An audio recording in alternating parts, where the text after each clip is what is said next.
আসসালামু আলাইকুম। আমার জামাইয়ের বাক্কা পছন্দর একটা মাছ, সাপ মাছ আমি কই।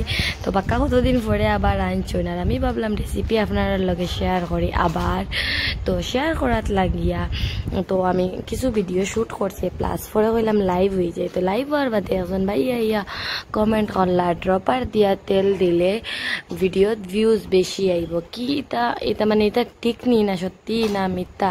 আপনারা মতলব আমারে কইবানি না আমার একটা টন্ট মারলা যদি হয় আমি কি তা সব ওলা কম তেল ইউজ করি আনি আপনারা মতলব দেখিয়া কইবা, কারণ আমার তো লাগে না, আমি তেল কম ইউজ করি, আমি তো যতখান প্রয়োজন অতখান দিই। এছাড়া তো আমি কম বেশ করি, মতলব বেশি ও দেই না আর কমও দেই না। আর আপনারা কীরকম লাগলো আমার রেসিপি আর ওটার কমেন্ট করে কইবা।